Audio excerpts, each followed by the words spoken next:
Hey guys, Nadine here, and with your weekly energy forecast. So, okay, let me start by becoming present. I've already done some work this morning, and one of the things, it was actually a funny thing, because I thought, I don't want to keep talking about change all the time, but it is so predominant at the moment because there is still a lot of change happening and coming. So sometimes I feel like I'm repeating myself. So I said, I'm going to take a card out of the way of the horse to help me. I've been working with that deck to really help me feel in, to make sure that, do I need to talk again about change? That's what my intuition's telling me. Guess what? I pulled the same card that I had yesterday. And it's called the Dance with Rasa. That's Linda Goan of a horse called Tabula Rasa. Tabula Rasa in Latin means when you make it all go away, like on a blackboard, and you write and then you wipe it off. That's a tabula rasa.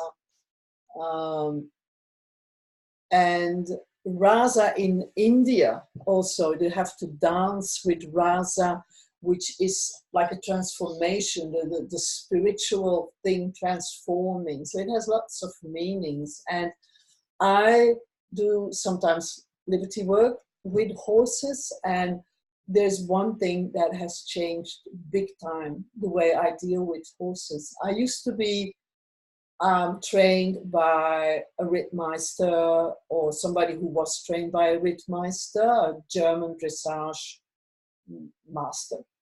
They say Meister, but it's master in English, master. So it was like army-wise, very rigid. The horse has to do exactly as you tell it to do. You don't let the horse ever take initiative.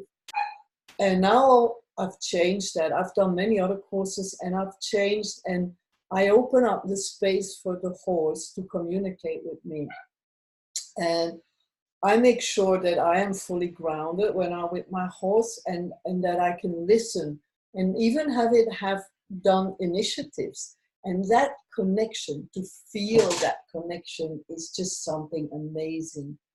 I had to go through a whole year of difficulties, frustration.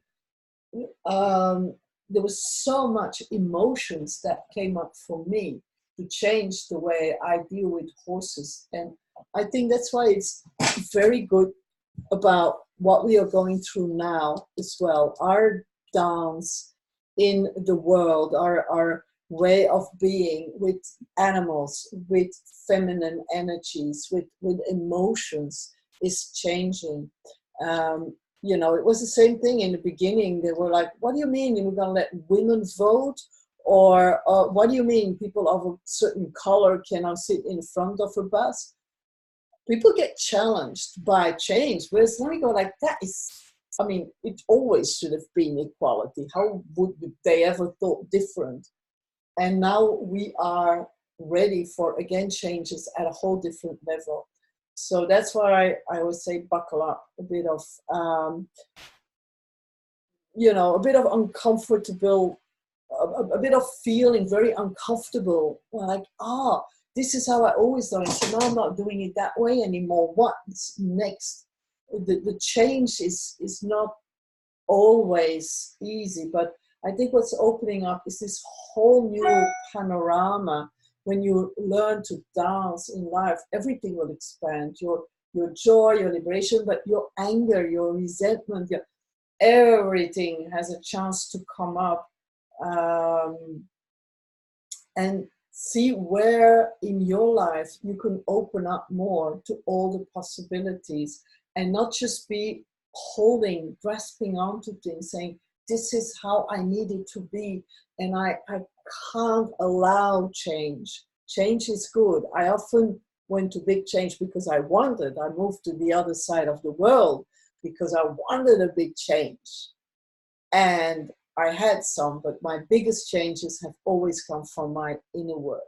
from my work on my vibrational level, my own energy level. It has my mind, you know, my projector. That's what I worked on. It has never come, the big changes have never come from fiddling with the screen, whether it was moving to the other side of the world, leaving the safety of a corporate job with a regular income, becoming a full-time entrepreneur again, after I had tried unsuccessfully with a lot of cost twice before.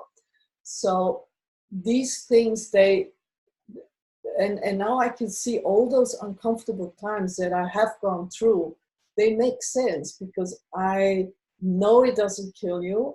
It makes you more open-minded about what else is possible.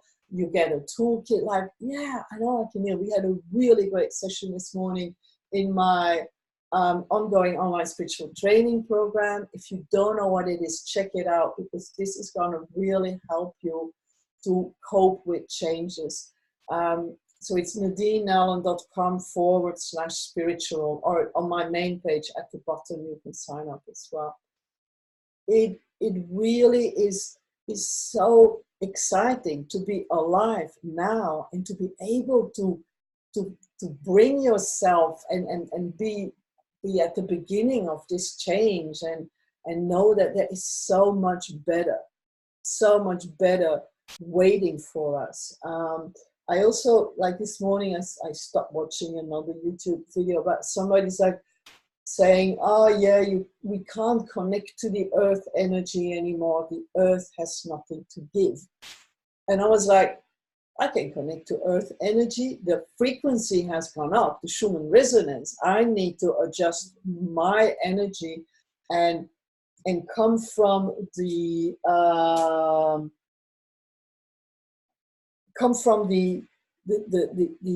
highest vibrational level we can get to. If you're gonna stay in a victimhood, yeah, then it's gonna be very tricky to connect to Mother Energy or Mother Earth energy, because the frequency is too high. The peaks in the Schumann resonance. The Earth is transforming. We are shifting paradigm. So you can't say, in a way she was right. When you connect to the Earth, it doesn't feel the same like it did 5 or 10 years ago. No, that's right. But it is not a bad thing. And she was then saying something that Mother Earth says to me, I can't give back. That to me didn't make much sense at all, because there is no give and take in that. It is, the energy is always flowing. It's in movement. Energy never goes away. It changes shape, but it is what it is. You know, it doesn't disappear. In that respect, the energy can't experience a tabula rasa. It can only exchange transformation. Big difference. And by saying that, I don't want to, say anything bad about other people, but I was just making you aware that you will have people that will try and put some negative spins on what's happening in the world on a larger scale, and going like, oh, is this, Sodom and Gomorrah, what's happening? No. It is all to bring us to where we need to be, okay? And who you are is needed. Who you are, especially as part of the oneness, and go into contact, really, really feel how what you are bringing into the world is important. The way you are is important. That you are you, and that you love yourself. Work on loving yourself. And if it all seems too complicated, go back to the feelings you had when you was a very young child. I did this exercise yesterday. I went back and I was feeling like a 3-year-old, really happy. And then I brought that energy in my present situation, and it all looked different. My whole life, my whole world looked different, because the filters were not there. The debilitating filters that we have as a grown up, they work more against us than with us. So try that out. See, look through the eyes of you as a 2 or 3-year-old when you felt really good. Take a time and look at it again and go, oh my God, and that heighten your vibrational level. And as you vibrate, you will attract, you know me, I never say it's location, location, it is vibration, vibration. We are all energy, everything is energy in motion. Your emotions are energy in motion, they are information.